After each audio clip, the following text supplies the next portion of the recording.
हमारे इंस्टीट्यूट में 4 स्टूडेंट्स के 720 आउट ऑफ 720 आए हैं और हमारे इंस्टीट्यूट में 8 बच्चों के 720 आउट ऑफ 720 आ रहे हैं।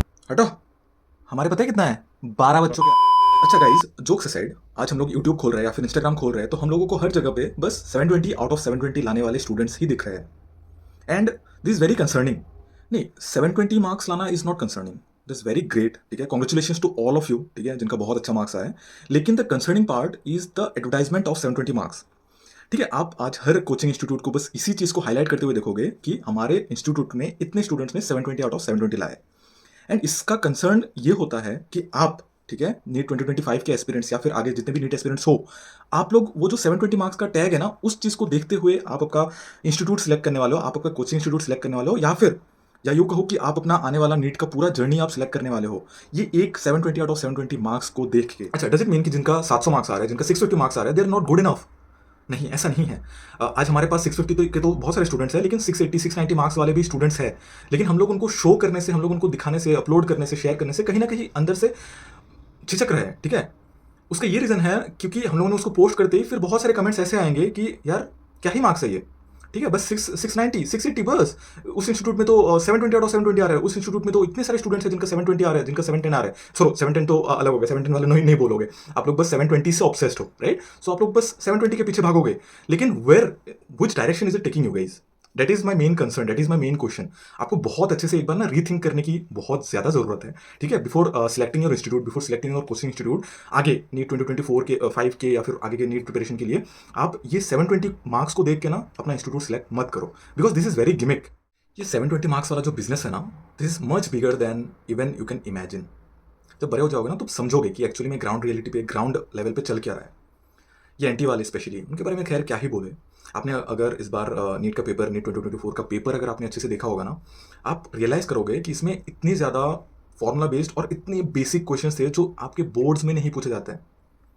इससे आपके कट ऑफ में जो इम्पैक्ट पड़ने वाला है, डेट इज़ अनइमेजिनेबल। ठीक है, इस बार का कट ऑफ आप लोग देख लेना कि कितना ज़्यादा हाई जाने वाला है। इवन कुछ स्टूडेंट्स जो 620 630 मार्क्स लाएंगे ना, उनका सिलेक्शन इस बार मुश्किल हो जाएगा। कैन यू इवन इमेजिन 620 630 लाने के बाद भी अगर इतना ज़्यादा अनसर्टेनिटी हो जाए कि आपका सिलेक्शन होगा या नहीं होगा? Which direction are we heading? देखो, 2-3 चीज़ें हैं जो आपको नीट 2024 के रिजल्ट से आपको सीखना चाहिए और आगे इंप्लीमेंट करना चाहिए। फर्स्ट, कि आपका जो आने वाला टाइम है, आपका कट ऑफ बस बढ़ता ही जाएगा। ठीक है, सो प्लीज़ एक्सपेक्ट कि नेक्स्ट ईयर जो नीट होने वाला है, that is going to be more tougher. आपकी कंपटीशन इस बार 25 लाख के आसपास थे, क्या पता नेक्स्ट ईयर ये जाके 30 लाख हो जाए। ठीक है, इस बार 610 620 मार्क्स पे सीट मिलना मुश्किल हो रहा है, क्या पता नेक्स्ट टाइम में जाके 640 650 में भी आपको कॉलेज ना मिले। और वो दिन दूर नहीं जहां पे आपको 720 आउट ऑफ 720 लाने के बाद भी एम्स दिल्ली में सीट नहीं मिलने वाली। इट इज़ वेरी इंपॉर्टेंट कि you have to rethink about your decision of taking another drop for NEET 2025। आपको बहुत डीपली सोचना होगा, एनालाइज करना होगा, समझना होगा कि क्या आपको नीट 2025 के लिए प्रिपरेशन करना है भी या नहीं। एंड ट्रस्ट मी गाइज, मैं आपको डिमोटिवेट नहीं कर रहा हूँ, ठीक है। आप में से जितने सारे स्टूडेंट्स नेक्स्ट नीट दोगे, ठीक है, नीट 2025 दोगे, उतना हमारे लिए अच्छा है, ठीक है, क्योंकि हमारे लिए अच्छा है या फिर आपके कोचिंग इंडस्ट्रीज के लिए अच्छा है, ठीक है, क्योंकि आप अल्टीमेटली जाके कोई ना कोई कोचिंग में ही ज्वाइन होने वाले हो, आप कोई ना कोई मेंटरशिप में ही आने वाले हो, ठीक है, तो उसमें हमारा ही फायदा है। लेकिन if I am saying this ना कि आपको रीथिंक करने की जरूरत है, तो उसके पीछे एक रीजन है, ठीक है, क्योंकि मैं आपको फेक होप्स नहीं देना चाहता हूँ, ठीक है। एंड इसका ये भी मतलब नहीं है कि आप नहीं कर पाओगे, you can do it, you will do it, लेकिन you have to accept it कि नेक्स्ट 1 साल या 2 साल आपके लिए बहुत ज़्यादा चैलेंजिंग होने वाला है, बहुत ज़्यादा डिमांडिंग होने वाला है। आपसे आपका पूरा टाइम डिमांड करेगा, ठीक है, आपसे आपका everything, it will ask you to sacrifice everything for the sake of NEET 2025, ठीक है। सो अगर उतने शिद्दत से मेहनत करने के लिए तैयार हो, उतने शिद्दत से, उतने डेडिकेशन के साथ हमारे साथ मिलकर अगर मेहनत करने के लिए तैयार हो, तब भी आके आप नीट 2025 के बारे में सोचो, आगे नेक्स्ट नीट के बारे में सोचो। एक और चीज़ जो हम लोगों को सीखना चाहिए वो ये है कि ये जो बड़े बड़े इंस्टीट्यूट्स हैं, उनके स्टूडेंट्स के मार्क्स के पीछे मत भागो कि कौन से इंस्टीट्यूट से कितने स्टूडेंट ने 720 और 720 लाया, 700 लाया, ठीक है, इसके पीछे मत भागो। Run after the quality. And एक और चीज़ जो मैं हाईलाइट करना चाहूँगा कि अगर आपके बेसिक्स क्लियर है, अगर आपके नीट 2024 में अच्छा खासा मार्क्स बन रहा है या फिर आपने अच्छा खासा पढ़ा हुआ था, ठीक है, ट्रस्ट मी, आपको कोचिंग की ज़रूरत तक नहीं है। हमारे पास ऐसे बहुत, और ये मैं इसलिए भी बोल रहा हूँ क्योंकि हमारे पास ऐसे बहुत सारे स्टूडेंट्स थे जो इस बार अच्छा खासा मार्क्स ला रहे हैं, उनका सिलेक्शंस भी हो जाएगा, ठीक है, और उन्होंने सेल्फ स्टडी करा और साथ में एक प्रॉपर गाइडेंस और हमारा गाइडेंस ऑब्वियसली, राइट। तो एक प्रॉपर शेड्यूल फॉलो किया रेगुलर बेसिस पे, एक कंसिस्टेंसी के साथ प्रिपरेशन किया, ठीक है। उनके बेसिक्स क्लियर थे, ठीक है। हम लोग उनके रिवीजन प्लान करना था, हम लोग को उनके बैकलॉग्स प्लान करने थे, हम लोग को उनके टेस्ट को अच्छे से एनालाइज करना था, उनके मिस्टेक्स को एनालाइज करना था, ठीक है, और हम लोगों ने साल भर वही किया and they are getting selected this time, right. So इसलिए मैं आपको कह रहा हूं कि आप प्लीज वो मार्क्स के पीछे मत भागो, रन आफ्टर द क्वालिटी, ठीक है। अगर आपको लगता है कि आपको कोचिंग की जरूरत है तो डेफिनेटली टेक इट, ठीक है। And that is the reason जिसकी वजह से हम लोग ना ये मार्क्स वाले मार्केटिंग से थोड़ा सा दूर रखते हैं खुद को, ठीक है, क्योंकि this is completely manipulating you guys, ठीक है, नथिंग एल्स, ठीक है। ग्राउंड रियलिटी पे चीजें बहुत डिफरेंट होती है and that is the reason हम लोग ना मार्क्स पे नहीं इंप्रूवमेंट पे फोकस करते हैं, ठीक है।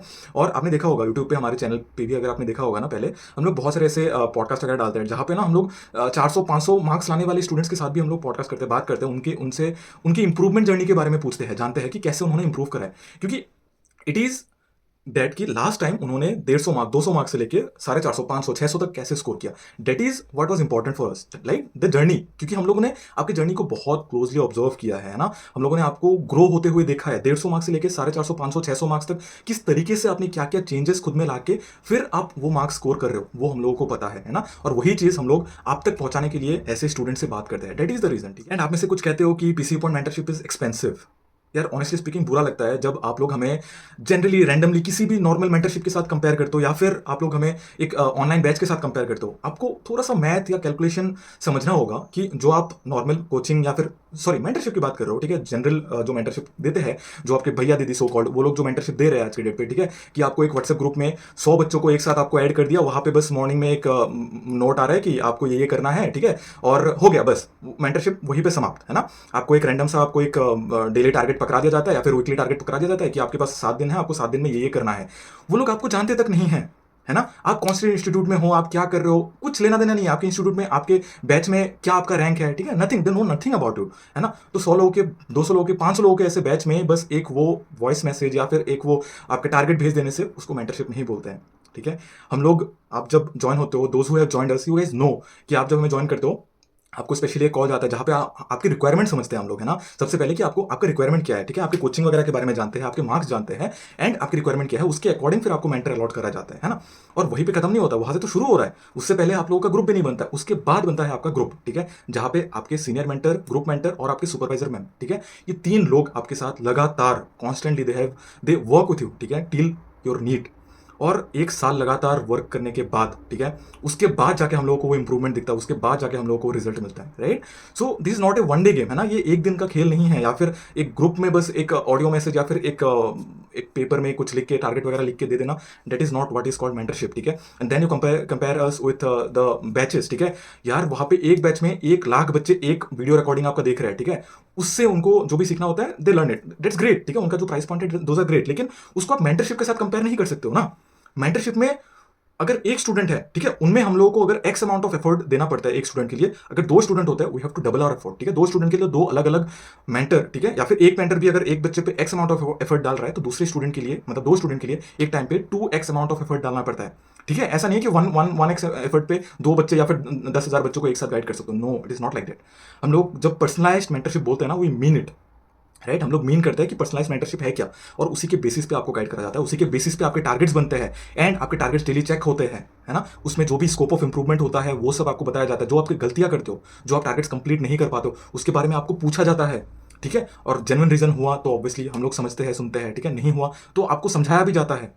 And that is what PC point personalise mentorship is all about, ठीक है। It is not just a normal mentorship, तो आप प्लीज इसको किसी और चीज के साथ ऐसे नॉर्मली कंपेयर मत करो, ठीक है, this really hurts us. So that's all for the video. NEET 2024 का जो रिजल्ट है वो हम लोगों को बहुत सारी चीजें सिखा के जा रहा है, ठीक है। हम लोग को उससे सीखना चाहिए, डिमोटिवेट नहीं होना है, ठीक है, डिमोटिवेट होकर कुछ नहीं होने वाला है। हम लोग को उससे सीख के आगे आने वाले हमारे अटेम्प्ट में क्या क्या चेंजेस लाने हैं खुद में, ठीक है, किस तरीके से हम लोग को प्रिपेयर करना है, ठीक है, कौन से डायरेक्शन में करना है। सो हम लोग को ये सब चीजें एनालाइज करना है, सोचना है, समझना है एंड देन हम लोग को इसको इंप्लीमेंट करना है, ठीक है।